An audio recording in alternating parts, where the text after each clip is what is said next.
जय श्री कृष्ण भक्तों, ओम सूर्याय नमः। क्या आप जानते हैं कि सारा संसार जिसे प्रकाश देता है, सूर्य का जन्म कैसे हुआ था?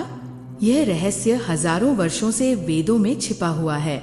आज हम सुनेंगे सूर्य देव की उस रहस्यमयी उत्पत्ति की कथा, जिसे जानकर आप भी चकित रह जाएंगे। आज की कथा बहुत ज्ञानवर्धक और प्रेरक है। कथा आरंभ करने से पहले एक विनती। शास्त्र कहते हैं कि कथा अधूरी नहीं छोड़ी जाती, अतः इसे अंत तक अवश्य सुने।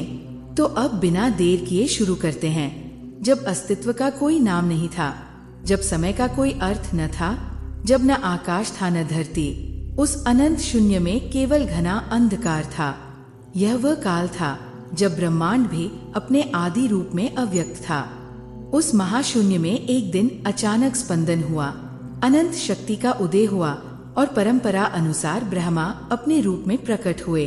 वह शून्य अब केवल शून्य न रहा, उसमें एक बीज पड़ा, सृष्टि का आदि बीज। उस बीज से एक दिव्य कमल फूटा, जिसकी सुवर्णिम किरणों से सारा अंधकार हटने लगा। उस कमल के केंद्र में ब्रह्मा, सृष्टि के आदि सृष्टा, विराजमान रहे।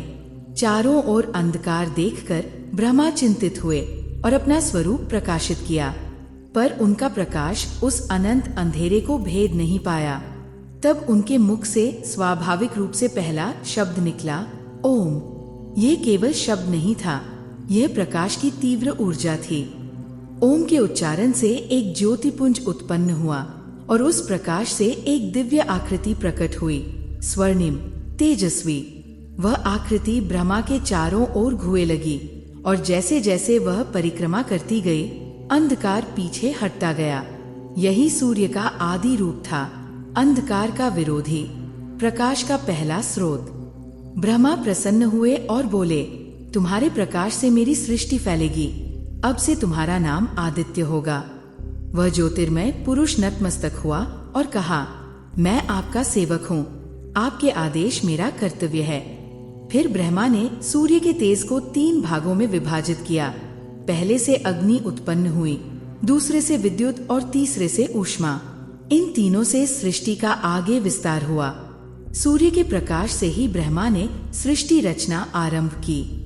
इस प्रकार अंधकार के गर्भ से प्रकाश अर्थात सूर्य का जन्म हुआ। जैसे जैसे सृष्टि बढ़ी, ब्रह्मा के मानस पुत्र मरीचि का जन्म हुआ। मरीचि के पुत्र महर्षि कश्यप थे, जिनकी तपशक्ति अद्भुत थी। कश्यप की विवाहों में अदिति और दिति प्रमुख थीं। अदिति देवों की माता मानी गईं और दिति असुरों की माता। एक बार देवता और असुरों के बीच भयंकर युद्ध हुआ। असुर देवताओं को परास्त कर स्वर्ग बाहर कर आए। ये देखकर अदिति व्याकुल हुई और कश्यप से बोली, हमारे पुत्र देवता अब अनाथ से भटक रहे हैं, उनको उनका अधिकार लौटाइए। कश्यप बोले, देवी, इसका उपाय कठिन है, कठोर तप होना चाहिए। यदि परमेश्वर प्रसन्न हुए तो वे मदद करेंगे। अदिति ने भगवान विष्णु की कठोर भक्ति की। तप में हुई उनकी लगन देखकर एक दिन विष्णु प्रकट हुए और बोले, देवी, मैं तुम्हारी तप से प्रसन्न हूँ, वर मांगो। अदिति ने नम्रता से कहा, हे प्रभु, मेरे पुत्रों को उनका स्वर्ग लौटाइए। विष्णु ने मुस्कुराकर कहा, मैं स्वयं तुम्हारे पुत्रों के लिए अवतार लूंगा और असुरों का विनाश करूंगा। अदिति ने प्रसन्नता से प्रणाम किया। कुछ दिन बाद अदिति गर्भवती हुई।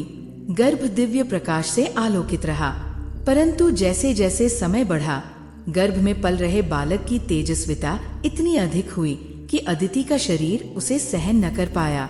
पीड़ा में अदिति ने कश्यप से कहा, स्वामी, गर्भ में शिशु का तेज मुझे जला रहा है। कश्यप ने दिव्य दृष्टि से देखा और निर्भय होकर कहा, देवी, ये वही आदि सूर्य का अंश है, मैं मंत्र से इस तेज को कम कर दूंगा। कश्यप ने अपनी शक्ति से गर्भ को 2 भागों में विभाजित किया। एक भाग में शिशु रहा और दूसरे में उसका तीव्र तेज। समय पर अदिति ने एक तेजस्वी पुत्र जन्म दिया, सारा शरीर स्वर्णिम उज्ज्वल। पर गर्भ का आधा भाग भीतर ही रह गया, जिसमें शेष तेज समाहित था। कप ने वो अर्धा भी बाहर निकाला। इस प्रकार अदिति के गर्भ से 2 रूप उत्पन्न हुए, एक जीवित बालक और दूसरा तेजस्वी अन्न जैसा भाग। इसलिए बालक का नाम पड़ा मार्तंड, वह सूर्य जो अर्धन से उत्पन्न हुआ। बालक के जन्म पर चारों दिशाएं दिव्य प्रकाश से भर गईं और देवों ने पुष्प वर्षा की। जो तेज गर्भ में रहा वह आकाश में स्थापित हो गया और कालांतर में वही आकाशीय सूर्य कहलाया।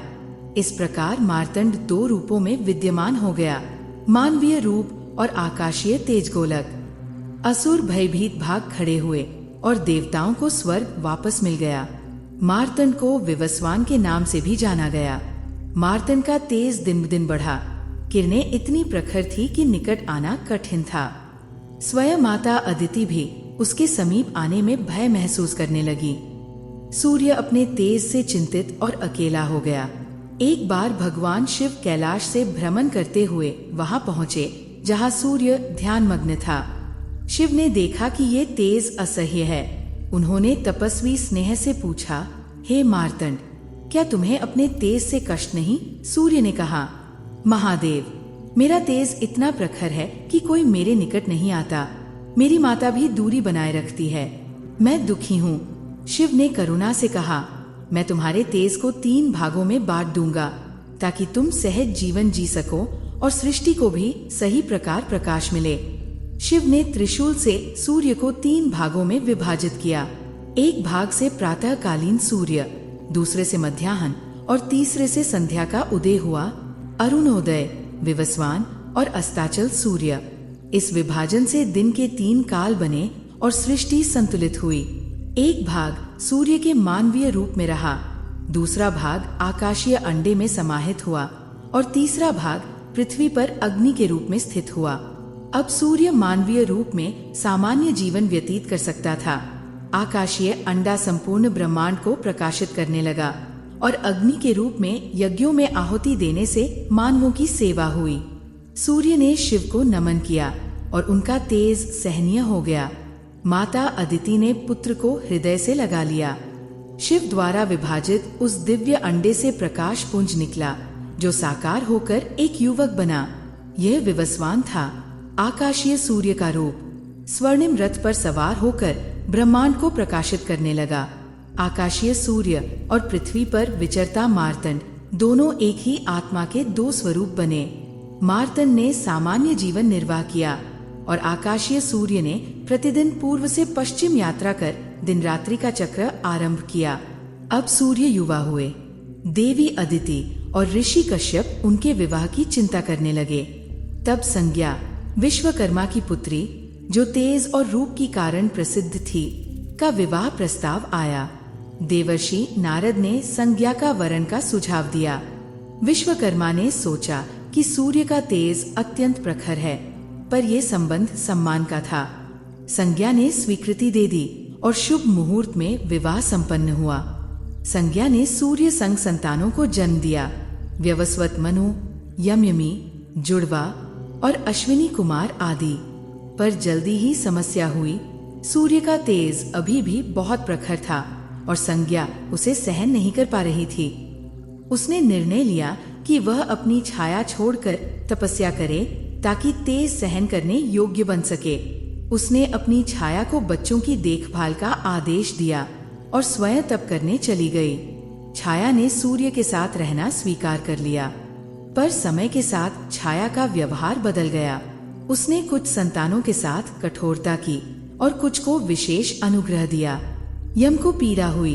एक बार क्रोधित यम ने छाया को धक्का दिया, जिससे छाया ने श्राप दे दिया कि यम के पैर सड़ेंगे।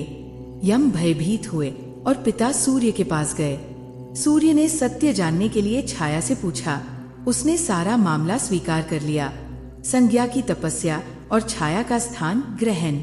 सूर्य ने कहा, तुम्हारा पैर सड़ेगा नहीं, पर उसमें कीड़े पड़ेंगे और वहीं से मानव जाति उत्पन्न होगी। तुम मृत्यु के देवता बनोगे।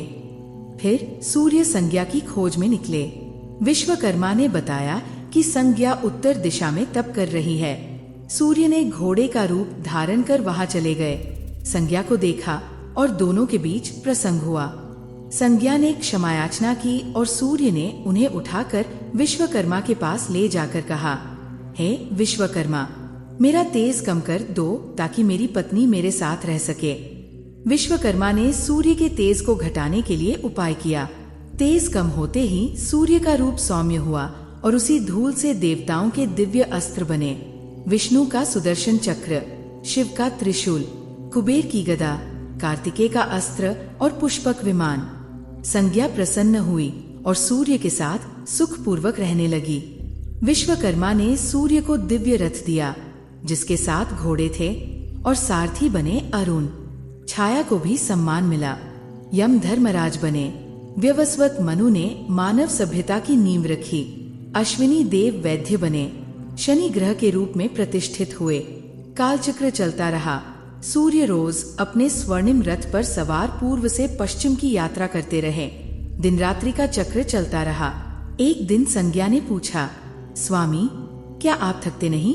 आप ये यात्रा क्यों करते हैं? सूर्य ने कहा, प्रिय, जब तक ये सृष्टि है मेरा कर्तव्य चलता रहेगा।